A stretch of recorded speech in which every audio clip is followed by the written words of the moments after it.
5 hours after the House passes the measure, the Civil Rights Act of 1964 is signed at the White House by President Johnson. Before an audience of legislators and civil rights leaders who had labored long and hard for passage of the bill, President Johnson calls for all Americans to back what he calls a turning point in history. We must not approach the observance and enforcement of this law in a vengeful spirit. Its purpose is not to punish. Its purpose is not to divide, but to end divisions, divisions which have lasted all too long. Its purpose is national, not regional. This Civil Rights Act is a challenge to all of us to go to work in our communities and our states, in our homes and in our hearts, to eliminate the last vestiges of injustice in our beloved country. With those hopeful words, Lyndon Johnson signed the Civil Rights Act of 1964 into law. How well have we fulfilled the promises of that law and other legislation of the civil rights movement? Where and how do we still need to move forward today? What can we do to meet the goals that President Johnson outlined? We'll discuss those topics and more today as we explore the question, what does freedom mean?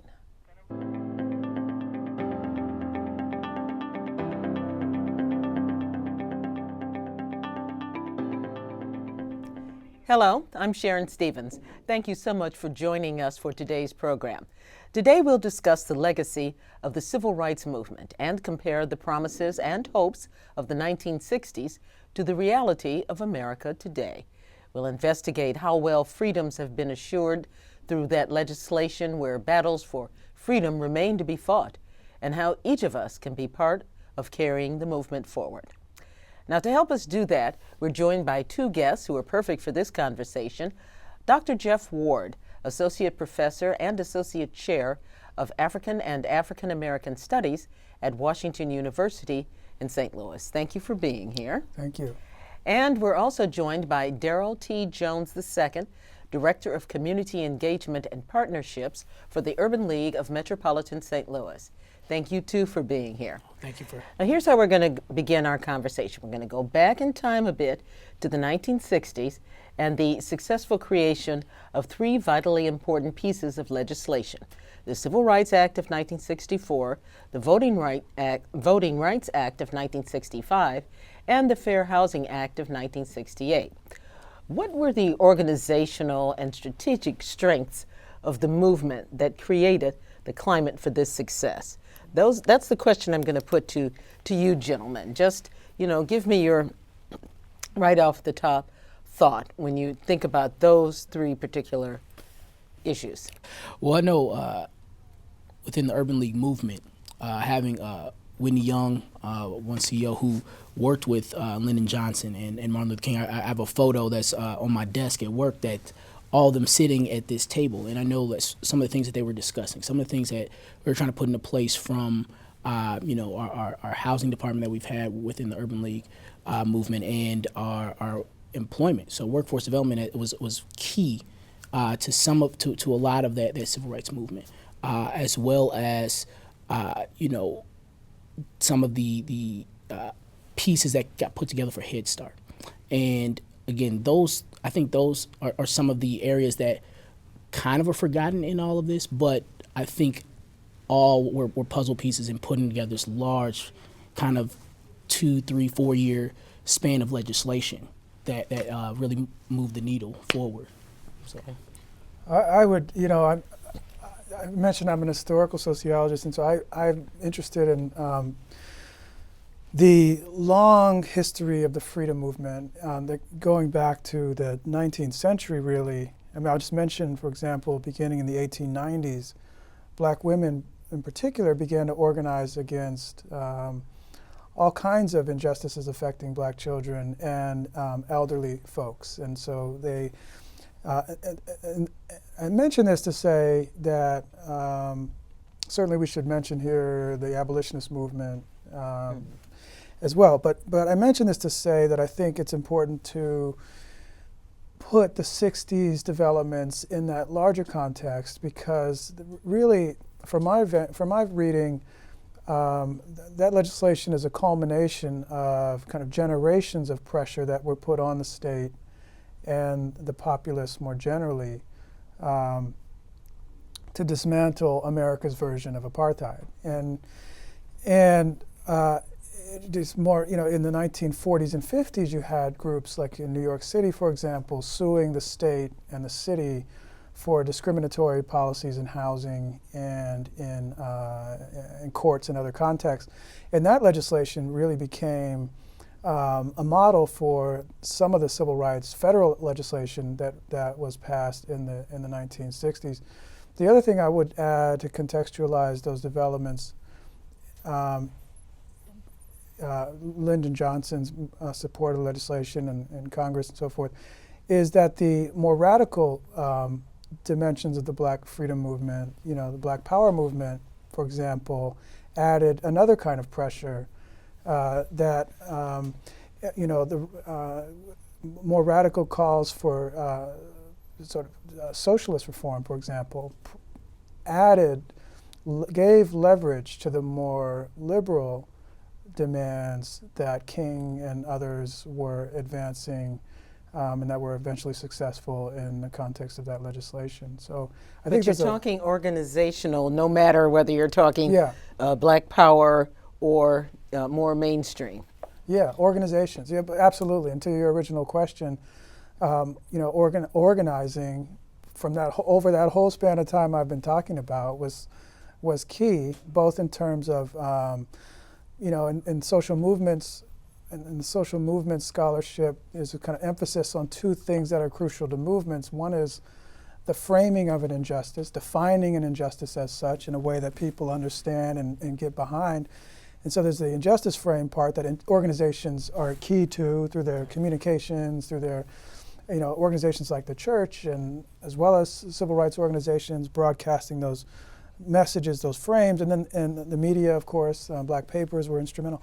And then there's the mobilization of movement resources, most notably, as Darryl mentioned, the people and communities, but also the particular skill sets that people have and the financial and other resources that they can bring to bear. Okay. Darryl, talk a little bit about how an organization like the Urban League and an organization like the NAACP or the the Union of Railroad Workers might all come together. How do you bring diverse groups, to get to where you can affect legislation?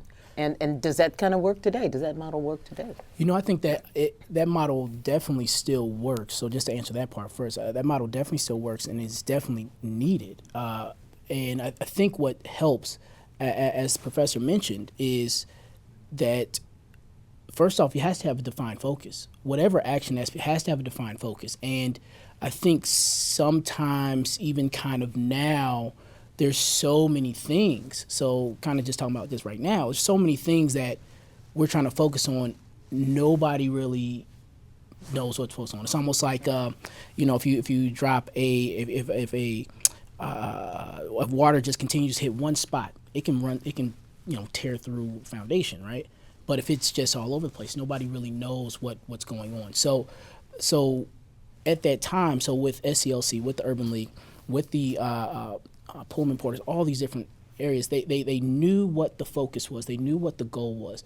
And it was almost like an unwritten agreement that, hey, this is the goal right now. Let's focus on this. And that's how a lot of those resources, that's how a lot of the organizing kind of moved into place.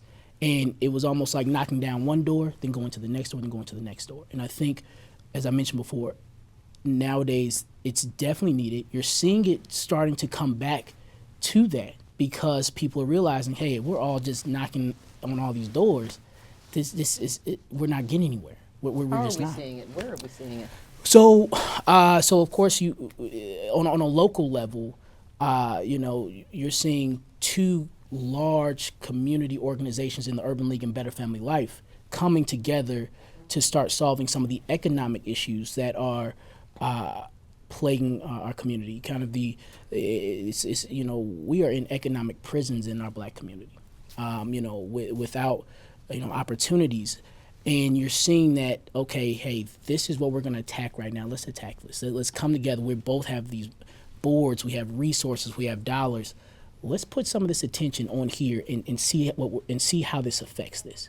And I think that's running, and you see the successes of that coming at this point.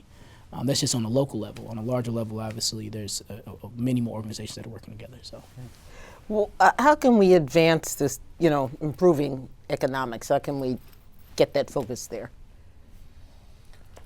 Well, it's a complicated question because I think underlying a lot of the problem is the nature of our economy and the nature of our global economy. So I think it's hard to address the hardships economically that people suffer locally and let's say at the state level without addressing for example, the gross inequality in our society that is inherited over generations. I mean, even if we could create a new economy, let's say let's just use a concrete concept, a living wage, even if tomorrow magically throughout the country we were to see legislation passed guaranteeing a living wage for every working person, or other kind of social safety net dynamics for others, we would still be faced with the reality that we are kind of generationally inheriting the gross economic inequality that existed in previous generations, and that goes back forever. And so, that sounds almost hopeless. Well, it's not hopeless, but I think it's. I think we have to. I think when we talk about, for example, why the civil rights legislation of the 1960s was not as transformative as perhaps was imagined it might have been. I think one main reason is that it did little to nothing to remedy the profound inequality that had accumulated to that point. So, several sociologists now write about the fact that you no longer need active discrimination to maintain economic inequality in our society because it is built into the fabric of our society. And the disparities, for example, in the wealth gap between white and black and other non-white populations. So it is a really complicated and big problem. But I think until we're talking about it in those kind of realistic terms, I don't know that we can have much hope of addressing it. Mm-hmm. Well, it sounds like you need what's needed is a larger group interested in fighting, and that is to say that while certainly there are allies and friends with African Americans in terms of civil rights, this is something that seems to call out for everybody. Would you say that was correct or not? I think it is. I think at this juncture right now in society, you're starting to see corporations, so the individuals who are actually able to push that ball up the hill for the people are now starting to wake up and starting to see some of these things, starting to see that, hold on, if we're not taking care of the people, not taking care of the individuals, not presenting visible social responsibility that we hold, we're going to fade out into existence. Because I credit, and I typically do this. I didn't mention this earlier. I am a huge advocate for millennials and individuals in my generation and the next generation because of the actions that are being taken. Actions, of course, that mirror those of youth in the 60s and 50s and all of those. So it's no discredit to them. But right now, we're at this point in society that if our morality does not match your company's morality, we're not going to support you. It's just not going to happen. So either you're going to get in the civil rights fight or you're not. Like you see Coca-Cola providing more money for different small businesses and minority businesses. You see Bayer and even on a local level, the RBC with Mrs. Kathy Osborne, who are trying to work in getting individuals, getting these young people into careers in STEM and things like that that can expand some of their opportunities. So. Okay.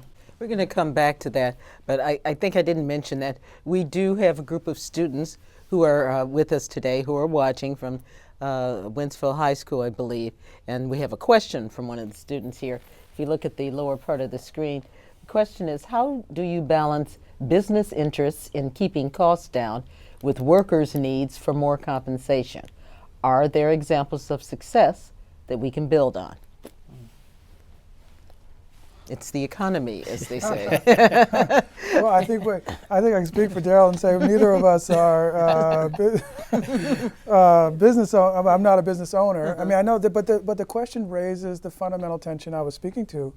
We live in we're operating in an economy based on private ownership of property, based on the prioritization of profit generation, and profit generation requires that you essentially get more back for the good that you produce than you pay to make it. And that is a fundamental conflict as something like a living wage is concerned. I guess I would respond to the question. I know this won't be satisfactory to the person who asked it, but I would respond to them and say, one of the things you do, I guess I would say, while you try to create a business that's viable and you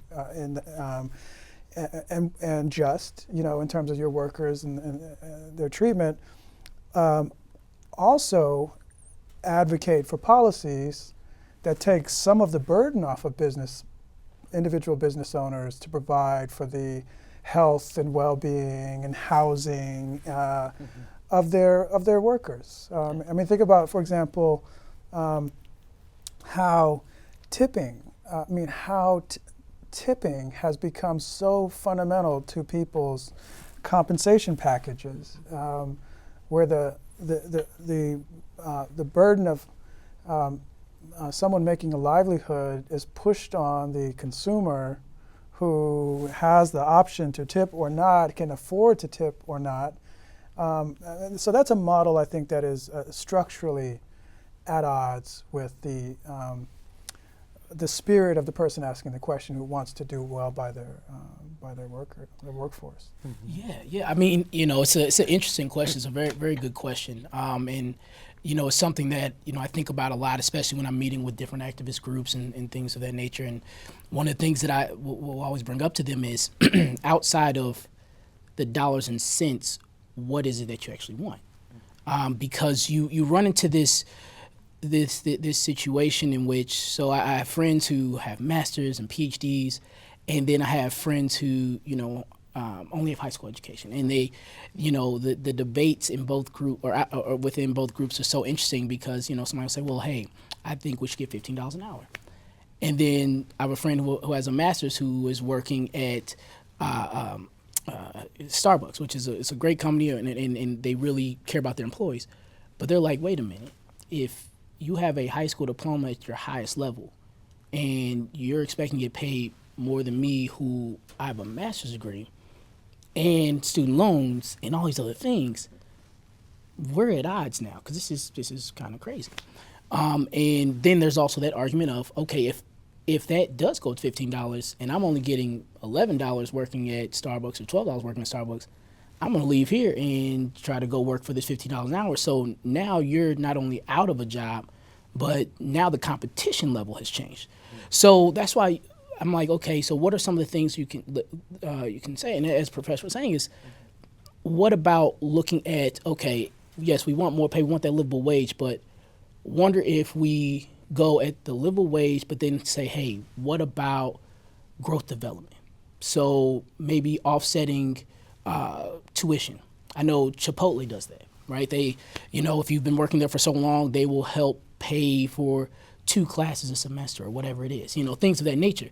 That way, you're you're able to develop and grow and change your situation and not rely on, you know, the this is gonna sound really old, but the fat cats upstairs to make this decision on your livelihood, right? I think the fat cats may still be around. But, let me ask you something about leadership. That always plays a big role in how anything happens. And I'm interested in having you, both of you, just draw a picture for me of what today's leadership looks like. Who are they? What are they doing that makes them leaders? You mentioned this a little while ago, Darryl, about having admiration for millennials and what they're thinking and perhaps what they're trying to do to move things forward. You yourself have been selected by the St. Louis American as a young leader in St. Louis, you know. You know, what makes you that? What makes the new leaders of today? Who are they? Oh, Besides Darryl T. Jones II. You know, it's one of those things of communication is very key. That's one thing that I thank my parents for, is that sitting me in rooms with individuals who were older than me and younger than me to help me to develop a bit of confidence where if something is wrong, it needs to be talked about. It needs to be said. Pointing out something that's wrong is the most important piece. And then having your facts. Like that's one thing that, you know, again, my parents, my father is always on me and my brother about, this is not to make him sound bad, but he always say, I don't care how you feel. What are the facts? What are the dollars and cents? So having your argument ready to go, ready to adjust. And I'm telling you, that's how the new young leaders right now, I mean, with Kayla Reed, with her voting organizations that are changing the way young people are voting and the way they're thinking, you know. But do you see leaders that came out of Ferguson? Oh, definitely. Kayla Reed is one of them. Bruce Franks Jr., another.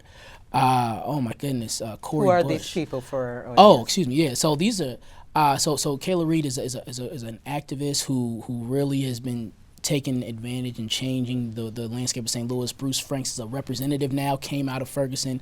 Corey Bush is a nurse, but has really involved herself in the political realm and also in Stockley, and all these individuals. Lachelle, hold on just one second. Yes. I'm sorry to interrupt you, but I promise you we'll come back to that because we have a student who would like to ask a question. And so that's a big part of this program. And so we'll do that right now. Go ahead. Would you introduce yourself? Hi, I'm Daniel Crump. I go to Whole High School. And I was wondering, what are the daily challenges of remaining yourself while presenting ideas to people, or even just talking to people, and handling yourself in a business-like manner, but also remaining yourself? That's a great question. You know, it's an interesting question. I mean, I'm almost 50 years old, and so part of what is interesting to me about the question is kind of who I am has changed over time. Not that I've kind of sold out or become someone I'm not, but as my experiences in life, I mean, I've lived now in probably a dozen different cities, and I've been very fortunate to get to know a lot of people, many of them inspiring, influential people, and they've kind of influenced how I think about myself and the world. So I guess part of the answer I would give is that you kind of embrace the reality that you're a dynamic individual, that you are, as you come of age and experience life in the world, it will inevitably change. I mean, I was just thinking about when Darryl was speaking, for example, about how crucial young people are to advancing progressive agendas today. I was thinking about how as people get older and sometimes have families and do things like buy houses, the time they have to advocate for certain issues, to be in the street, you know, their activism takes different forms, starts to take different forms. They organize within the organizations they're part of, for example.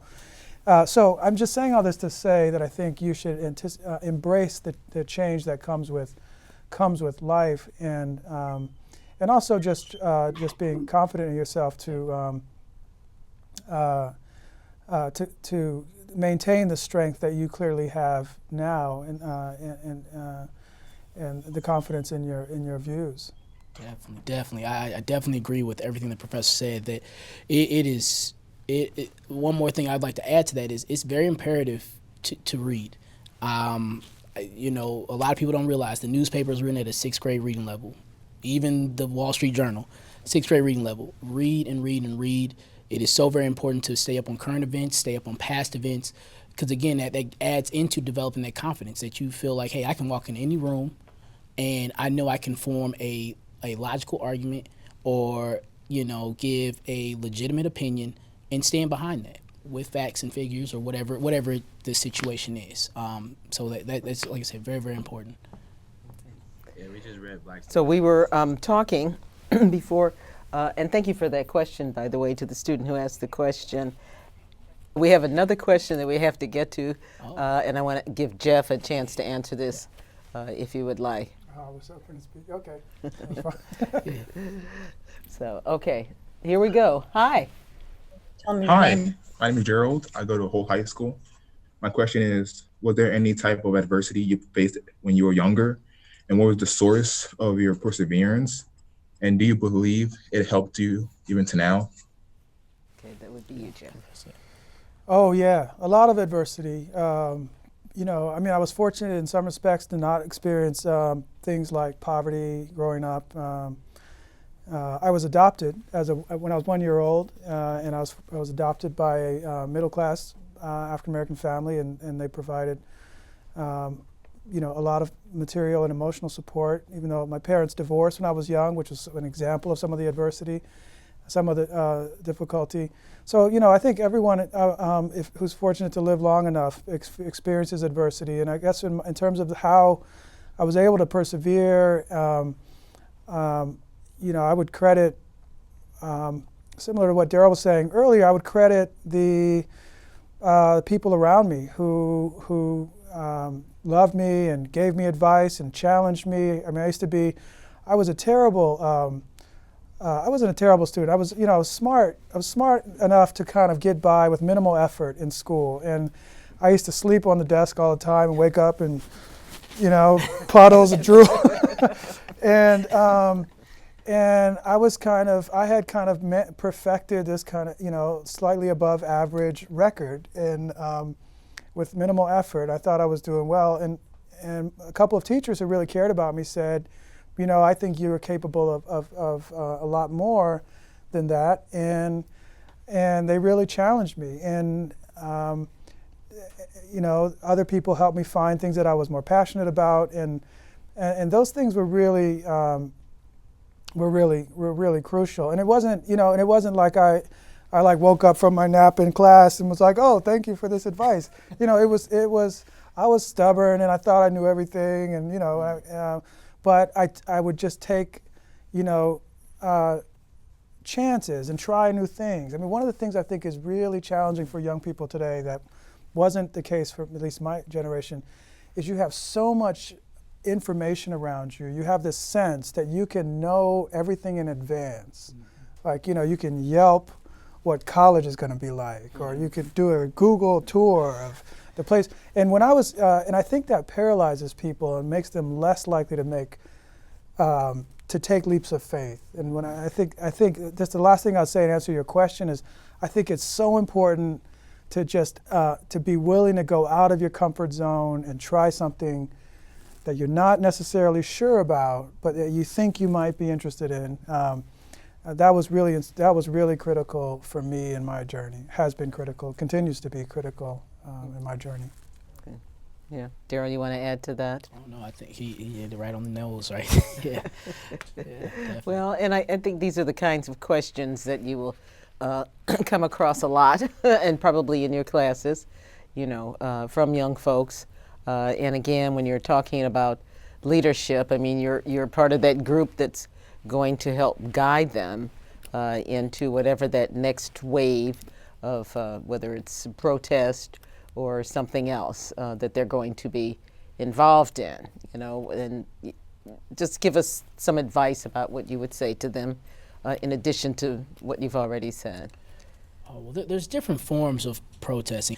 We have this, we've romanticized this idea of protest, of being out in the streets, fists in the air, smoke all around us, all these things, which that's the reality that does happen and that's needed. But if that's not you, that's not a problem either. Like, there's different areas, as Professor was mentioned earlier, all those organizations, all those individuals, in the 60s, the 50s, all the way back to those who were organizing during slavery, everyone had their role. Yeah. You don't have to be the individual that's out on the street. You can be the individual that says, okay, you guys are out there, handle that. I'm going to go into this boardroom and I'm going to handle this piece. And we're going to have individuals who are in the classroom learning and continually to get that information. They're going to bring it back, and we're all going to meet together, and we're going to debrief each other. So then, hey, it just makes our organization even stronger. That's how these organizations are forming. Everyone has their own role. So don't think that you have to be out there. Don't think that you have to be doing these things. You could be just the person that, hey, as a professor said to me one time, you could be the individual that, hey, you're just going to get the people out of jail. That's it. Like, that's your job. And that's okay. You are no less important in the movement. Everyone is important in the movement. Everyone is important. As long as you on the same page and on the same trajectory toward improving justice and improving opportunity, hey, we're all good. That sounds like a final word. Oh, sorry. No, that's fine. That's fine. How about you? Would you give us a final word? Sure. I think the kind of question, what is leadership, is really, I think you spoke to it well. Leaders are people who help to organize other people, and not necessarily directing them, but helping to provide an understanding of what it is they're doing, and ideas, strategies about how they might go about it. Some leaders are quiet behind the scenes, oftentimes not celebrated because of that, not as aware, not as visible to us. But it's been the case that the leadership we've seen around civil rights issues in this country, elsewhere around the world, has come from all realms of life: the arts, the sciences, the people, photographers, dancers, visual artists, writers. Writers have been so instrumental in just communicating the issues to people, making them familiar, educators and others. So I think what Darryl said about kind of finding your voice and how you can engage most effectively is really key. Okay. Thank you both so much. I wish we had more time, but we have to go. Our thanks as well to the Missouri Humanities Council for their financial support of today's program, and to each of you for joining us today. We end today with archival footage from the Henry Hampton collection, sponsored by Washington University Libraries. It takes us back to the March for Freedom that successfully left Selma, Alabama, and crossed the Edmund Pettus Bridge on the way to the Alabama state capitol. As we look at this archival footage of a moment in civil rights history, we ask you to consider the bridges to freedom we still need to cross, and how you can help others cross them. Goodbye. As we walk the